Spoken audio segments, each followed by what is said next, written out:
The fluorescent lights of the fourth-floor corridor hummed with an aggressive, insect-like buzz that seemed to burrow directly into Layla's skull. She adjusted the collar of her dark green scrubs, the fabric feeling rough against her damp skin. It was 3 in the morning, the graveyard shift, usually a time when the hospital settled into a rhythmic, peaceful slumber of beeping monitors and soft footsteps. But tonight, the air tasted like copper and ozone. Tonight, the entire East Wing had been locked down. Shadows stretched long and unnatural across the linoleum floor, cast by men who did not belong in a place of healing. They stood like statues at every exit, wearing suits that cost more than Layla's annual salary, their eyes hidden behind dark glasses even in the dim, artificial light.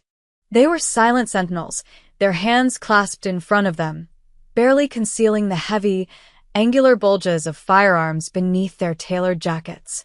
Layla clutched the metal clipboard against her chest like a shield, her heart hammering a frantic rhythm against her ribs. She had been specifically requested for this room.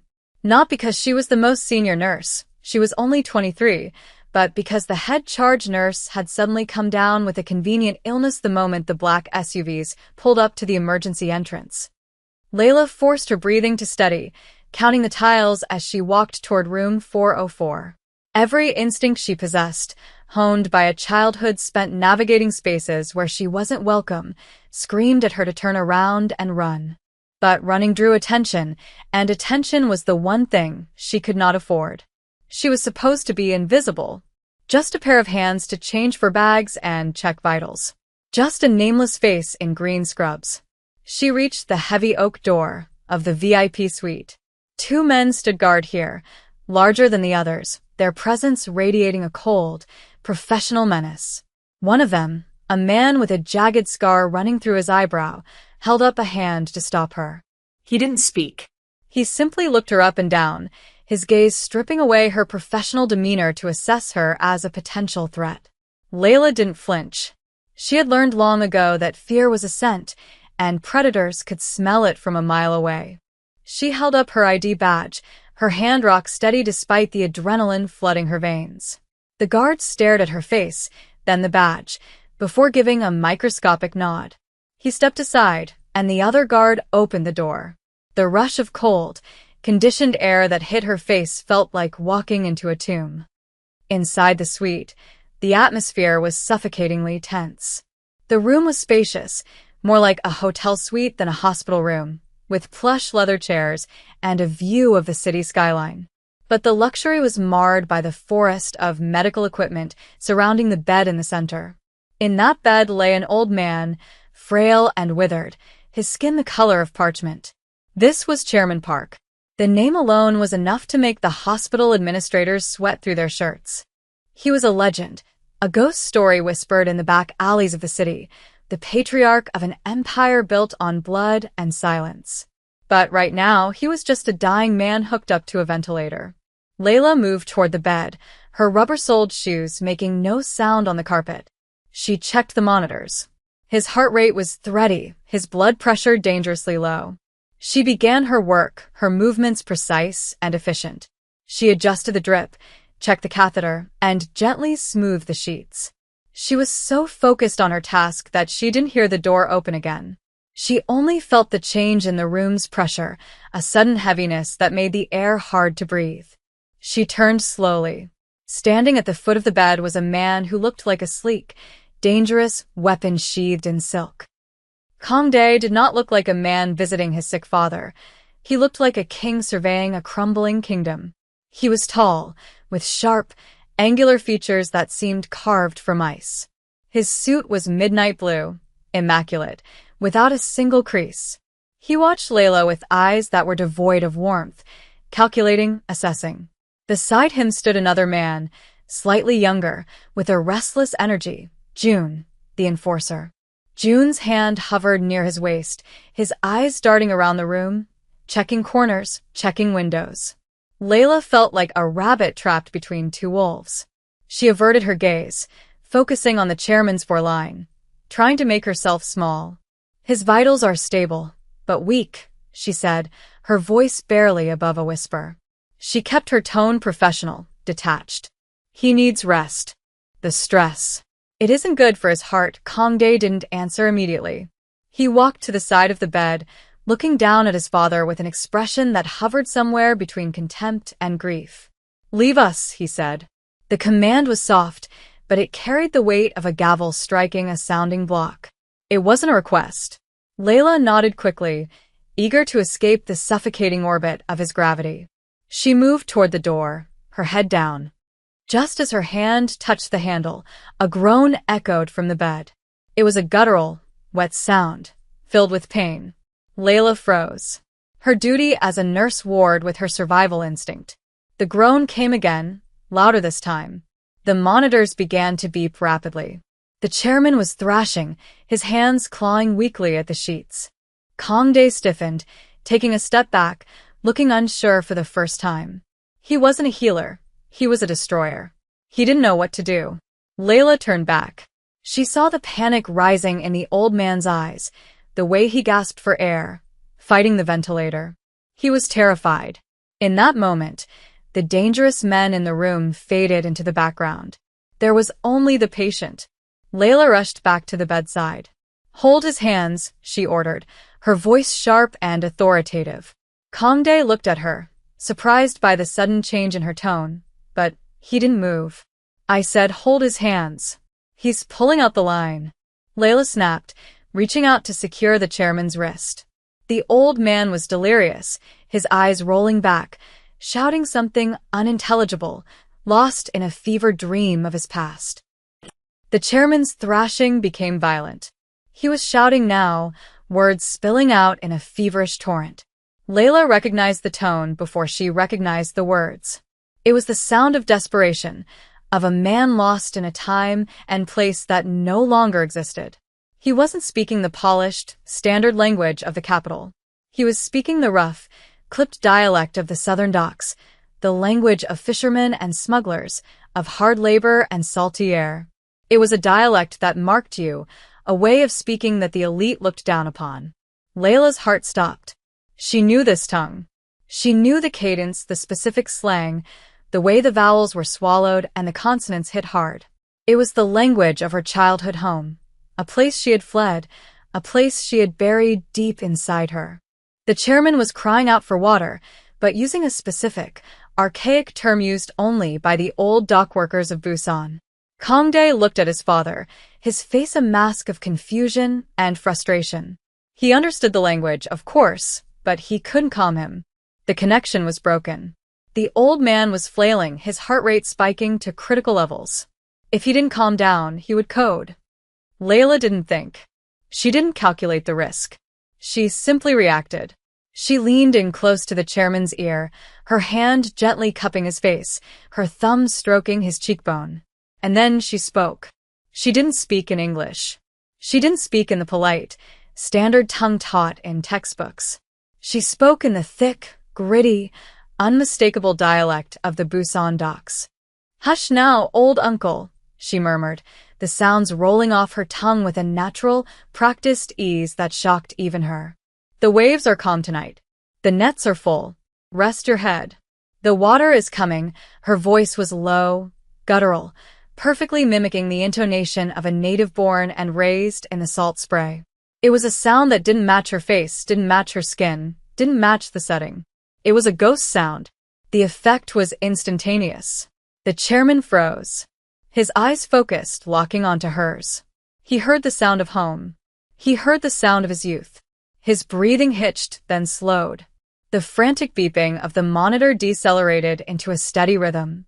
He gripped Layla's hand, his fingers surprisingly strong, and whispered a name from the past, before his eyes fluttered shut and he drifted into a peaceful sleep. The silence that followed was absolute. It was heavier than the silence of the grave. Layla slowly straightened up, her hand slipping from the old man's grip. The reality of what she had just done crashed down on her. She felt the blood drain from her face. She turned slowly to face the room. June, the enforcer, had his hand on his weapon, his mouth slightly open, staring at her as if she had just grown wings. But it was Kongdae who terrified her. He was staring at her with an intensity that felt like a physical blow. The mask of indifference was gone. In its place was a sharp, predatory curiosity. He looked at this young black woman in green scrubs, this stranger in his father's room, and he tried to reconcile what he saw with what he had just heard. A dialect that specific, that authentic, couldn't be learned in a classroom. It had to be lived. It had to be bled. He took a slow step toward her. The air in the room crackled with static. Layla backed away until her legs hit the side of the bed. There was nowhere to run. "Who are you?" Kongdae asked. His voice was quiet, but it vibrated with a dangerous undercurrent. He didn't wait for an answer. He closed the distance between them, invading her personal space, his height looming over her. "That dialect," he continued, his eyes searching hers for a lie.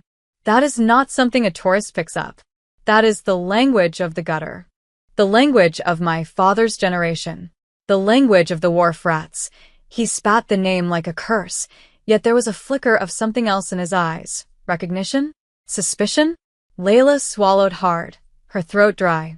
I studied languages," she stammered, the lie tasting like ash in her mouth. "I have an ear for accents. It was a weak defense, and they both knew it." Kongdae laughed, a short, humorless sound. "Studied," he mocked. "You don't study the soul of a place. You spoke to him like family. You spoke to him like you stood on those docks." He reached out, his hand hovering near her face, not touching, but close enough that she could feel the heat radiating from his palm. June stepped forward, his professional paranoia kicking in. "Boss," he said, his voice tense. "This isn't right. She's a plant. A spy." "No one speaks like that unless they were there. We need to take her downstairs." The threat was explicit. Downstairs meant a room with no cameras and a drain in the floor. Layla's hands trembled, but she clenched them into fists to hide the shaking. She had to stay calm. If she broke now, she was dead. "I am a nurse," she said, forcing her voice to be firm, channeling the steel she had forged during years of hiding. "I did what was necessary to save your father." He was coding. "I calmed him. If you want to kill the person who just saved his life, go ahead. But do it outside so you don't wake him up again." It was a gamble. A massive, reckless gamble. She met Kongdae's gaze, refusing to look away. For a second, she saw a flash of respect in his eyes. He appreciated strength. He appreciated defiance. He lowered his hand, stepping back slightly, giving her room to breathe. "You have spirit," he murmured. He circled Layla like a shark investigating a disturbance in the water, his movements fluid and predatory. The silence in the room was no longer empty. It was filled with the heavy, suffocating weight of unasked questions. He stopped behind her, close enough that she could smell the faint scent of expensive tobacco and sandalwood clinging to his suit, a sharp contrast to the antiseptic sterility of the hospital room. He leaned in, his voice dropping to a register that vibrated in her chest. "You say you are a nurse," he began, the words slow and deliberate, "but nurses do not stand so still when threatened. Nurses do not look a man like June in the eye without flinching. And nurses certainly do not speak the dialect of the southern wharfs with the inflection of a native daughter." Layla kept her eyes fixed on the chairman's rising and falling chest, using the rhythm of his breathing to anchor herself. She knew that any sudden movement would be interpreted as aggression. Her mind raced, cataloging her options, which were dwindling by the second. She was trapped in a high-rise glass box with men who solved problems by burying them. "My history is not relevant to his care," she replied, her voice steady but lacking the defiance she had shown earlier. It was a calculated retreat, a softening of her posture to appear less threatening. "What matters is that he is stable. The stress of an interrogation will spike his cortisol levels. If you want him to live, you need to let me work." Kongdae walked back into her line of sight, his expression unreadable. He reached out and plucked the ID badge from her scrubs, reading the name printed there. "Layla," he read aloud, testing the sound of it. "A name that tells me nothing. No family name. No history." He tossed the badge back against her chest. "My father's enemies are numerous, Layla. They are creative. They send women with poison in their rings, or men with knives in their sleeves. And now, perhaps, They send a nurse who speaks the language of his heart to lower his guard. June shifted by the door, his hand tightening on the grip of his weapon, waiting for the signal to strike. Layla felt the cold sweat trickling down her spine. She had to give them something. A truth that was also a lie. I was not sent by your enemies, she said, turning to face Kangdae fully. I grew up in a port city. Not here. But the people who raised me, they were from your south. Refugees. Exiles. They spoke that way when they thought no one was listening. I learned it before I learned English. It is the language of my childhood, not a weapon. It was a dangerous fabrication, stitching together pieces of her actual fractured past with a narrative that might satisfy his paranoia. Kangdae studied her face, searching for the micro-expressions of a liar. He saw fear, yes, but he also saw a strange, haunting authenticity. He saw a woman who understood what it meant to be displaced. The air in the room shifted again, but this time it wasn't due to the conversation. Layla felt it first, a subtle vibration in the floorboards, a change in the ambient hum of the building. Her survival instincts, dormant but never gone, flared to life. She looked up at the vent in the ceiling. The airflow had stopped. Quiet, she hissed, cutting off Kangdae just as he opened his mouth to speak. The command was so sharp, so absolute, that both men froze. The ventilation, she whispered, pointing up. It just cut out. And the hallway. The buzzing stopped. Kangdae's eyes narrowed. He looked at June, who was already moving toward the door, pressing his ear against the wood. The heavy silence of the hospital corridor was wrong. It was too quiet.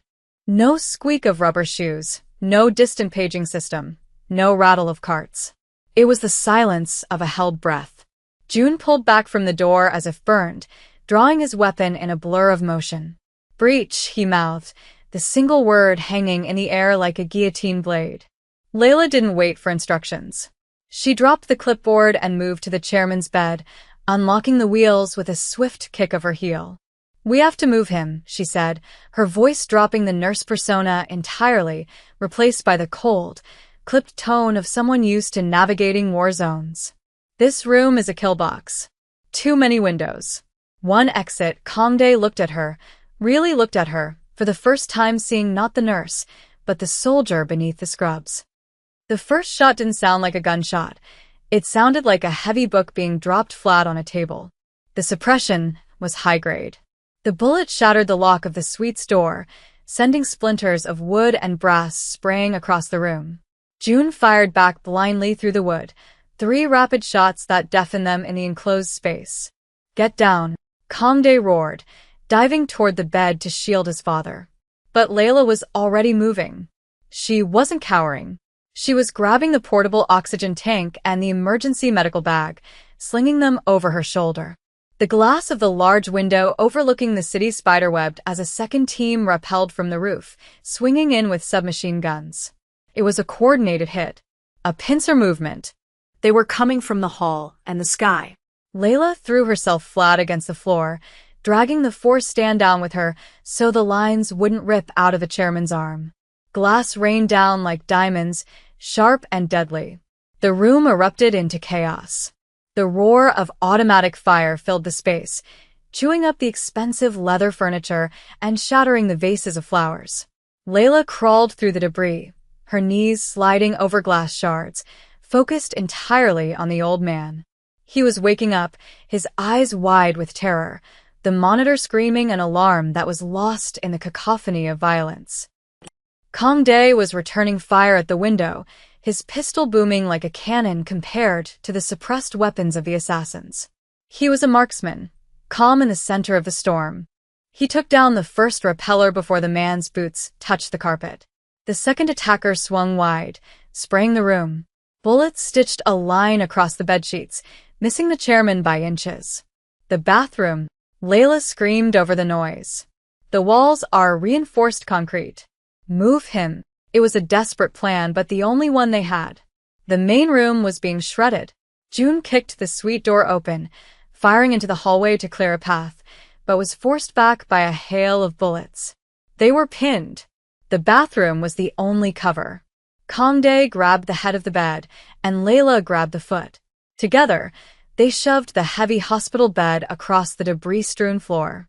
The wheels caught on the thick carpet and shattered glass. Layla put her shoulder into the frame, driving with her legs, her muscles burning. A bullet grazed her arm, a hot sting that she ignored. They slammed the bed through the wide bathroom doorway just as a grenade rolled into the main suite. "Cover!" June yelled, diving in after them and slamming the heavy door. The explosion rocked the foundation of the building, blowing out the remaining windows and plunging the suite into darkness and smoke. Inside the bathroom, the air was thick with dust and the smell of cordite. The emergency lights flickered on, casting everything in a sickly green wash. The chairman was gasping, clutching his chest. Layla was instantly on him, her hands moving with a speed that blurred. She checked his pulse, checked the lines. "He's going into shock," she announced, her voice calm despite the ringing in her ears. She ripped open the emergency bag. "I need light." Real light. Kangdae pulled a tactical flashlight from his belt and clicked it on, the beam cutting through the dust. He shone it on his father, then on Layla. He saw the blood soaking the sleeve of her scrubs. "You're hit," he said, the observation flat, factual. Layla didn't even look at her arm. "It's a scratch." "Hold the light steady." She injected a sedative into the chairman's foreport. "We can't stay here," June growled, reloading his weapon. "They'll breach this door in 2 minutes." "We're sitting ducks." Layla looked around the bathroom. It was luxurious, massive, with a marble tub and a separate shower. And she noticed a laundry chute. It was small, designed for towels, but it led down. "The laundry chute," she said, pointing to the brass door in the wall. "It drops to the basement laundry." "It's a straight shot." June looked at the small opening and shook his head. "The chairman won't fit." "I won't fit." Layla looked at Kangdae. "You won't," she agreed. "But I can go down. I can clear the basement. If I can get to the service elevator, I can bring it up to this floor." The service elevator opens from the inside. They won't be watching it. It was suicide. It was insanity. And it was their only chance. Kangdae looked at her, his eyes hard. "Why would you do this?" he asked. "You could wait here. You could surrender. They don't want you. They want him." Layla paused, her hand on the latch of the chute. "Why indeed?" She could claim it was duty, but that was a lie. It was the adrenaline. It was the old instinct of the hunted refusing to be caught. And perhaps it was the fact that for the first time in years, she felt useful. Not just a pair of hands, but a force. "Because if they come through that door, they kill everyone," she said simply. "And I don't plan on dying tonight." She didn't wait for permission. She opened the chute, the smell of bleach and damp linen wafting up. "Give me a weapon," she said, extending her hand to June. The enforcer hesitated, looking at his boss. Kangdae nodded. June pulled a backup pistol from his ankle holster and handed it to her. Layla checked the chamber, verified the safety was off, and gripped it with a familiarity that made June's eyebrows raise. She didn't hold it like a prop. She held it like an extension of her hand. She slid into the metal darkness of the chute, bracing her legs against the sides to control her descent. It was a terrifying slide, spiraling down through the guts of the hospital. She landed in a pile of heavy canvas laundry carts in the basement, the impact jarring her teeth. She rolled out, gun raised, scanning the room. The basement was a labyrinth of steam pipes and humming machinery. It was loud here, the industrial washers drowning out any subtle sounds. She moved through the shadows, her green scrubs blending with the dim utility lighting. She wasn't a nurse anymore. She was a ghost in the machine. She reached the service elevator, but a guard was there, one of the attackers, speaking into a radio. He was turning toward her. Layla didn't hesitate. She didn't shout a warning. She fired twice, center mass, the recoil familiar and jarring. The man dropped. She rushed to his body, taking his radio and his keycard. She swiped the card, summoning the elevator. As the doors groaned open, she keyed the radio. "Basement clear," she said into the mic, mimicking the dead man's gruff voice as best she could. Heading up to secure the package, she stepped into the elevator, the metal box rising slowly, carrying her back into the fire. She checked her reflection in the polished steel doors. Blood on her face, ash in her hair, a gun in her hand. The disguise was gone. The real Layla had finally stepped into the light. The service elevator dinged softly as it arrived on the 4th floor, the sound incongruously cheerful amidst the carnage. Layla didn't step out immediately. She used the polished metal of the doorframe as a mirror to check the hallway. Smoke billowed from the VIP suite, obscuring the far end of the corridor where the main firefight had taken place. Bodies lay on the floor, hospital security, the chairman's guards, and the attackers in tactical gear. It was a slaughterhouse. Layla moved low, keeping tight to the wall, her breathing controlled. She reached the bathroom door from the outside. It was battered, dented from the inside where the attackers had tried to ram it, but it held. She knocked a specific rhythm, 3 fast, 1 slow. The knock on the bathroom door was a precise, rhythmic code that cut through the haze of adrenaline and fear inside the cramped sanctuary. Inside, Jun tensed, his weapon raised toward the dented metal, his finger whitening on the trigger. Kangdae stood over his father, shielding the old man's body with his own, his eyes fixed on the entrance. "It's the signal," Kangdae whispered, though he didn't lower his guard. He nodded once to Jun. The enforcer reached out and threw the bolt, kicking the door open while simultaneously dropping to a knee to fire if necessary. But the hallway was empty of enemies, save for the bodies on the floor and the swirling smoke. Standing there, framed by the carnage, was Layla. She looked different. The shy nurse who had checked vitals an hour ago was gone. In her place stood a woman covered in soot and drywall dust, a pistol held loosely at her side, her eyes scanning the corridor with a predator's awareness. "Elevator is secure," she said, her voice flat and devoid of panic. "We have 90 seconds before the backup generator kicks the main security grid back online and locks down the shafts. We move now." They moved with the desperate coordination of a unit under fire. Jun grabbed the front of the wheelchair they had managed to transfer the chairman into, while Kangdae took the back. Layla took point, stepping over the shattered glass and spent shell casings, her weapon raised. The hallway was a nightmare landscape of flickering emergency strobes and the hiss of broken steam pipes. As they neared the service elevator, a door to the left burst open. A straggler from the hit squad, bloodied but still dangerous, stumbled out, raising a submachine gun. Jun's hands were full with the chair. Kangdae was blocked by the bulk of the equipment. Layla didn't flinch. She pivoted on her heel, dropping her center of gravity, and fired 2 controlled shots. The attacker crumpled against the doorframe, sliding down in a smear of red. She didn't pause to check the body. She kept moving, sweeping the elevator car as the doors slid open.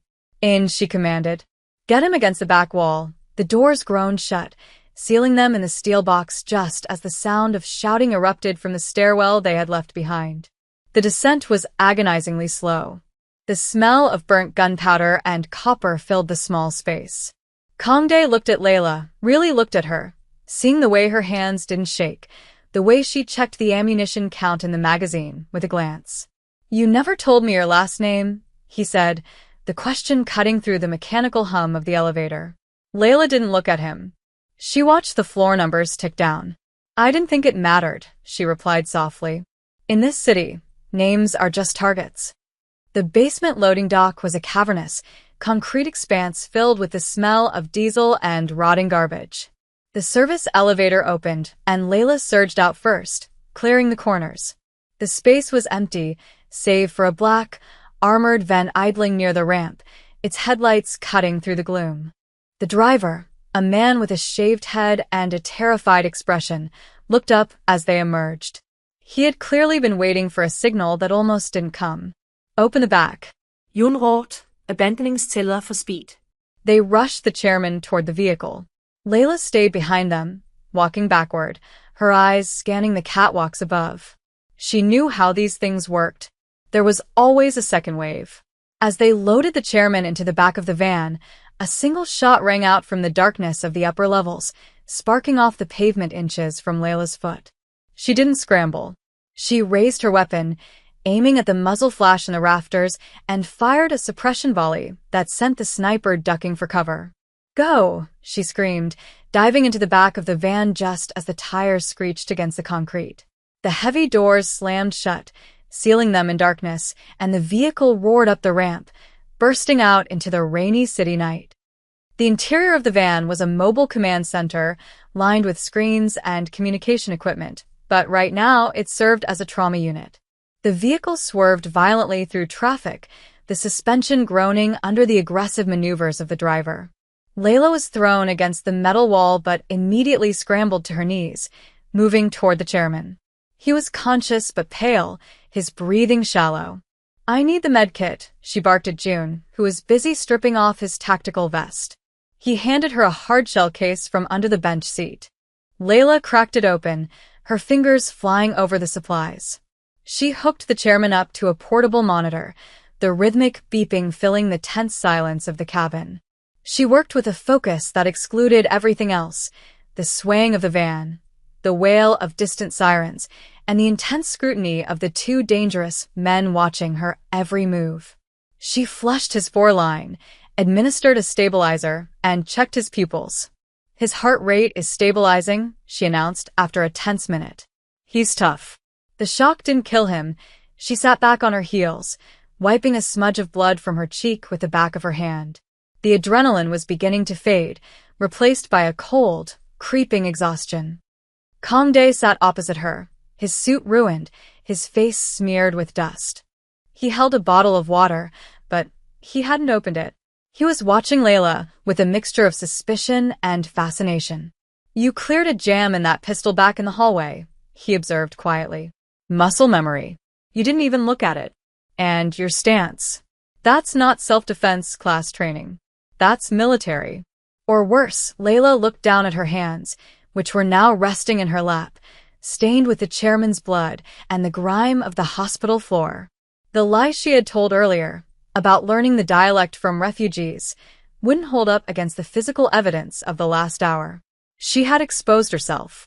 "I was a medic," she said, her voice low, the truth slipping out because she was too tired to hold it back.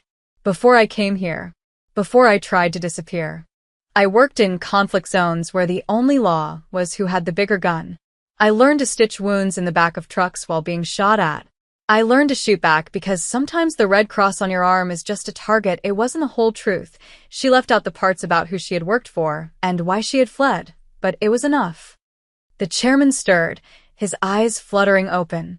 He looked around the dim interior of the van, confused, until his gaze landed on Layla. A faint smile touched his withered lips. He reached out a trembling hand, and Layla took it without hesitation. He spoke again, his voice a rasping whisper, using that same rough, coastal dialect that had started this entire cascade of events. "The storm is passing, daughter," he said. "You steered the boat well." Layla felt a lump form in her throat. She answered him in kind, the harsh, guttural sounds of the Busan docks rolling off her tongue with a tenderness that belied their roughness. "Rest now, uncle. The harbor is in sight. No more waves tonight." Kangdae watched the exchange, his expression softening for a fraction of a second before hardening back into the mask of the boss. He realized then that he couldn't let her go. She knew too much. She had seen the weakness of the organization, the breach in their security. But more than that, she was an asset of terrifying value. A healer who could kill. A stranger who spoke the language of his father's soul. "You know you can't go back to the hospital," Kangdae said, his voice carrying the finality of a judge's sentence. "Layla, the nurse died tonight in that hallway. If you return to your apartment, my enemies will find you. If the police find you, they will ask questions you cannot answer." The van slowed, turning off the asphalt onto a gravel road. The sound of the tires changed to a rhythmic crunching. They had arrived. Layla looked out the small, bulletproof window. They were deep in the countryside, approaching a massive, gated estate that looked more like a fortress than a home.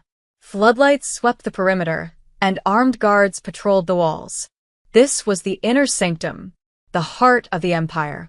The van stopped, and the back doors were pulled open by guards who looked even more professional and terrifying than the ones at the hospital. Fresh air, smelling of pine and rain, flooded the cabin. June hopped out first, helping the guards unload the chairman onto a waiting gurney. The medical team of the estate took over, rushing the old man toward the main house.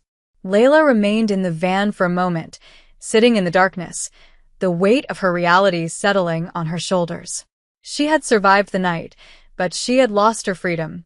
She had traded a life of hiding in plain sight for a life inside a gilded cage. Kangdae stood at the back of the van, extending a hand to help her down. It was a gentlemanly gesture, but the context made it a command. Layla looked at his hand, then up at his face. The curiosity was gone from his eyes, replaced by a possessive determination. He had claimed her. She took his hand and stepped down onto the gravel. "Where do I go?" she asked, her voice steady. She wasn't asking for directions to her room. She was asking for her place in this new world. Kangdae didn't let go of her hand immediately. He gestured toward the massive house, glowing warm and inviting against the dark sky. "You are not a guest," he said. "And you are not a prisoner. You are family now. My father owes you his life. I owe you mine." "That is a debt that is not paid with money." He began walking toward the house, expecting her to follow. Layla stood still for a heartbeat, looking back at the dark road that led to the city, to her small apartment, to the plants she needed to water, to the life she had carefully constructed. It was gone. All of it. She turned and followed Kangdae. As they walked through the massive double doors of the estate, June fell into step behind her, no longer watching her with suspicion, but with the respectful distance one accords to a fellow soldier. They entered a grand foyer, marble floors reflecting the light of a crystal chandelier. Kangdae stopped and turned to her. "Tomorrow, we will discuss your new role," he said. "You have talents that are wasted changing bedpans.